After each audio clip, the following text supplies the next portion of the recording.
ওষুধ ছাড়াই সহবাসে দ্রুত বীর্যপাতের মাধ্যমে কিভাবে স্ত্রীকে সুখ দেওয়া যায়। ধন্যবাদ ভাইয়া সুন্দর একটা কমেন্টস করার জন্য। দেশের এবং প্রবাসের ভাই বোনদের প্রতি সালাম।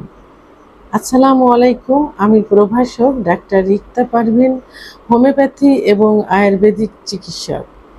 সবারই একই প্রশ্ন থাকে সব পুরুষ ভাই বোনদের, যে কিভাবে দীর্ঘ সময় সহবাসে লিপ্ত থাকা যায় এবং স্ত্রীকে স্বামীকে সুখ দেওয়া যায়। ঠিক এমনই একটা প্রশ্ন আজকে কোনো এক শুভাকাঙ্ক্ষী আমাকে করেছেন। প্রশ্ন করেছেন, ম্যাডাম, ওষুধ ছাড়াই সহবাসে দ্রুত বীর্যপাতের মাধ্যমে কিভাবে স্ত্রীকে সুখ দেওয়া যায়।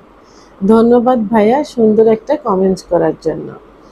তাহলে এখানে বোঝা যাচ্ছে যে স্বামী কিন্তু, অনেকে বলে যে স্বামী সহবাসের সময় কিছু চায় না, কিভাবে তার সুখটা হলেই হলো, সহবাস করে চলে যায়। কিন্তু না, দেখেন সব স্বামীরাই কিন্তু চায় যে স্বামী স্ত্রী দুজন একসঙ্গে সুখ অনুভব করুক সহবাসের সময়, এবং একই সঙ্গে বীর্যপাত হোক। বীর্যপাত হওয়ার মাধ্যমে দুজন সুখ অনুভব করুক, এটা সব পার্টনারাই কিন্তু চেয়ে থাকে। কারণ একতরফা কখনো সুখ আসে না। যখন আপনার পার্টনারের সুখ হবে তখন কিন্তু আপনার ভিতরে আলাদা একটা ফিলিংস আসবে। তা আমি এখন সে বিষয় নিয়ে আলোচনা করব। তো দীর্ঘ সময় সহবাসে লিপ্ত থাকার জন্য অনেকে কি করে, বাজার থেকে মানে লুকিয়ে ফার্মেসি থেকে একটা ওয়ান টাইম ট্যাবলেট কিনে নিয়ে আসে, যে এটা খেয়ে দীর্ঘ সময় স্ত্রীর সঙ্গে সহবাসে লিপ্ত থাকবো এবং স্ত্রীকে সুখ দেব, নিজেও সুখ নেব। কিন্তু অন টাইম কি করে, অন টাইম আপনার কিডনি ইফেক্ট করবে, জোরপূর্বক আপনাকে কিন্তু সহবাসের ইচ্ছা বাড়িয়ে দিচ্ছে, সময়টা বাড়িয়ে দিচ্ছে, বীর্যপাত আটকিয়ে রাখছে। তাহলে অন টাইম আপনার কিডনি নষ্ট করবে, একটা সময় অন টাইমে কাজ হবে না, একটা সময় কোনো চিকিৎসাতেও কাজ হবে না। সেহেতু অন টাইম ব্যবহার করা যাবে না। এর পরিবর্তে কিছু পদ্ধতি আছে, কিছু নিয়ম আছে। এই নিয়মগুলো ফলো করলেই কিন্তু সহবাসে দীর্ঘ সময় লিপ্ত থাকা যাবে এবং স্ত্রীকে সুখ দেওয়া যাবে। সব স্ত্রীরাই চায় যে তার স্বামী সহবাসের সময় তাকে পর্যাপ্ত পরিমাণ আদর করুক, অর্থাৎ ফোরপ্লে করুক। তো আপনি যখন সহবাসে লিপ্ত হবেন, আপনি মনে করছেন যে আপনার দ্রুত বীর্যপাত হয়ে যায়, সেক্ষেত্রে আপনি প্রথমে স্ত্রীর কাছে গিয়ে সহবাসে লিপ্ত হতে চাইবেন না। এটাতে কি হবে, আপনার ইচ্ছাটা কিন্তু আছে, স্ত্রীর কিন্তু ইচ্ছা নেই। তখন আপনি সহবাসে গেলে 2-1 মিনিটের ভিতরে, 30-40 সেকেন্ডের ভিতরে আপনার বীর্যপাত হয়ে যাবে। আপনার যখন বীর্যপাত হবে তখন কিন্তু আপনার স্ত্রীর ভিতরে উত্তেজনা আসা শুরু করবে, আর তখনই কিন্তু আপনার বীর্যপাত হয়ে গেল, স্ত্রী কিন্তু কিছুই হলো না। সেক্ষেত্রে আপনি কি করবেন, সেক্ষেত্রে আপনি একটু টেকনিক অবলম্বন করবেন। আসলে এটা টেকনিক না, এটাই আসলে নিয়ম, যে সহবাসের পূর্বে অন্তত মহিলাদের 10 থেকে 15 মিনিট ফোরপ্লে করতে হবে। কোনো মেয়েদের দেখা যায় 10 থেকে 15 মিনিট সেক্স উত্তেজনা চলে আসে, আবার কোনো মেয়েদের দেখা যায় যে 30 থেকে 35 মিনিট ফোরপ্লে করার পর যৌন উত্তেজনা আসে, অর্থাৎ অর্গাজম হয়। সেক্ষেত্রে আপনি স্ত্রীকে পর্যাপ্ত পরিমাণে ফোরপ্লে করবেন, আদর করবেন, দেখবেন আপনার স্ত্রী অর্গাজম হবে, অর্থাৎ সেক্স করার উত্তেজনা তার ভিতরে চলে আসবে।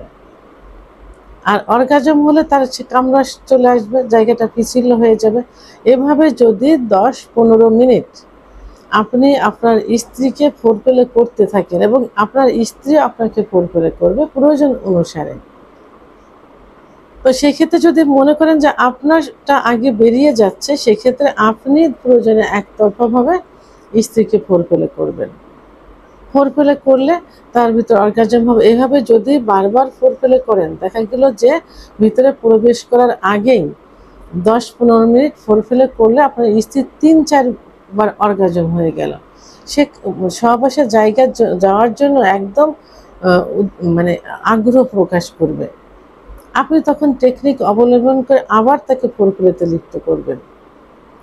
আর ফোরপ্লেতে সব থেকে বেশি সেন্সিটিভ জায়গা হলো ক্লাইটোরিস। আপনি নারিকেলের তেল অথবা অলিভ অয়েল তেল হাতে নিয়েও জায়গাটা স্পর্শ করতে পারবেন, তাহলে তার ভিতরে আরও বেশি উত্তেজনা আসবে। এভাবে 10-15-20 মিনিট তাকে উত্তেজিত করে আপনি যখন সহবাসে যাবেন তখন কিন্তু ফোরফিলে তাকে রানিং রাখবেন। তাহলে দেখবেন যে আপনার বীর্যপাত হওয়ার আগে আপনার স্ত্রীর বীর্যপাত, কারণ সহবাসে যাওয়ার পূর্বে তার কয়েকবার অর্গাজম হয়ে গেছে, সহবাসে যেও অর্গাজম হচ্ছে। তো সেই ক্ষেত্রে আপনি ফোরফিলে রানিং রেখে সহবাস করলে আপনার আগে আপনার স্ত্রী কিন্তু বীর্যপাত হয়ে যাবে। তাহলে এখানে আপনি ফোরফিলে সহ ভিতরে ইন করা সহ একটু সময় নিয়ে স্ত্রীকে সুখ দিতে পারছেন এবং আপনিও লাস্টে যে বীর্যপাত করতে পারছেন, আপনিও সুখ পাচ্ছেন, আপনার স্বামী, আপনার স্ত্রী ফোরফিলের সময় অর্গাজম সহ এবং ভিতরে প্রবেশ করানোর পর বীর্যপাত সহ সেও সুখ পাচ্ছে। তাহলে 1 নম্বর টেকনিক অবলম্বন করলেন। এবার 2 নম্বর যে টেকনিকটা সেটা হলো যে আপনি যখন সহবাসে লিপ্ত হবেন ফোরফিলে করার পর, তারপরেও আপনি দেখছেন যে আপনার আগেই বীর্যপাত হয়ে যাচ্ছে, কিন্তু যখন বীর্যপাত হয়ে যাওয়ার উপক্রম হবে তখন কিন্তু আপনি যদি লিঙ্গ বের করে ফেলেন তাহলে কিন্তু ঠেকাতে পারবেন না, ভিতরেই পড়ে যাবে অথবা বাইরে এসে কিন্তু বীর্য বেরিয়ে যাবে। তা আপনাকে টেকনিক অবলম্বন করতে হবে থেমে থেমে সহবাস করা। এটাকে স্টার্ট অ্যান্ড স্টপ থেরাপি বলা হয়। Start and stop therapy. আপনি সহবাসে গেলেন, একবার দুবার সঞ্চালন করলেন, আবার আপনি বের করে ফেললেন, বের করলে স্ত্রীকে ফোরফিলে করতে থাকবেন, স্ত্রীও বুঝতে পারবে না, স্ত্রী ভাবে যে মনে হয় এরকমই। স্ত্রীকে ফোরফিলে করলেন, একটু স্টপ থাকলেন, আবার ইন করলেন, আবার একবার সঞ্চালন করলেন, মনে হবে যে হয়তো বেরোতে পারে, ঠিক সেই মুহূর্তে আবার আপনি বের করে ফেলবেন স্ত্রীকে। আবার তখন একটু ঠোঁটে চুম্বন দিলেন, কপালে দিলেন, স্ত্রীর মাথার ভিতর চুলে হাত দিলেন, গলায় স্পর্শ করলেন, এভাবে একবার ইন করলেন, বের করে ফেললেন। করলে দেখা যাবে যে আপনি 5-6 মিনিট 10 মিনিট মতো কিন্তু এটা এই টেকনিকটা অবলম্বন করতে পারছেন। এটাতে আপনার স্ত্রীও বুঝতে পারলো না, আপনিও তাকে সুখ দিতে পারলেন এবং একই সঙ্গে প্রায় বীর্যপাত হয়ে গেল। এটা 2য় নম্বর। 3য় নম্বর হলো আপনি দেখছেন যে সহবাস অর্গাজম করলে, সহবাসে গেলে আপনার দ্রুত বীর্যপাত হয়ে যাবে। তখন আপনি কি করবেন? তখন আপনি জেনে রাখবেন যে আপনার স্ত্রীর যে যোনিপথ, এই যোনিপথটা কিন্তু রাউন্ড থাকে, এইভাবে রাউন্ড মানে ঘুরানো থাকে। নিচে কি থাকে? নিচেই থাকে রেকটাম, মলদ্বার, দুপাশে রান থাকে, দুপাশে রান, আর উপরে প্রসাবের যে জায়গা থাকে তার নিচে উপরে এইখানে জি স্পট একটা জায়গা আছে, জি স্পট জায়গা। এই জায়গাটায় লাগাতার ঘর্ষণ দিলে স্ত্রী কিন্তু বীর্যপাত হয়। অনেক স্বামী যে স্ত্রীর বীর্যপাত হয় এটাই বুঝতে পারে না, আর স্ত্রীর বীর্যপাত কিন্তু প্রসাবের মতো হয়, পানির মতো বের হয়। তো আপনি যখন সহবাসে যাবেন একটু টেকনিক অবলম্বন করে আপনার লিঙ্গটা নিচের দিকে অনেকে নিচের দিকে ধাবিত করে কিন্তু সহবাস করে, ধাবিত না করে এই পুরুষাঙ্গটা উপরের দিকে ধাবিত করবেন। কারণ এই উপরের দিকে এখানেই যদি বেটে মেয়ে হয় তাহলে 1.5 থেকে 2 ইঞ্চি ভিতরে থাকে জি স্পট জায়গা, আর যদি লম্বা মেয়ে হয় তো 2 থেকে 2.5 ইঞ্চি ভিতরে জি স্পট জায়গা থাকে।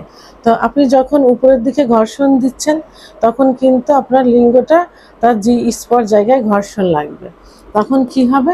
আপনার স্ত্রী দ্রুত বীর্যপাত হয়ে যাবে।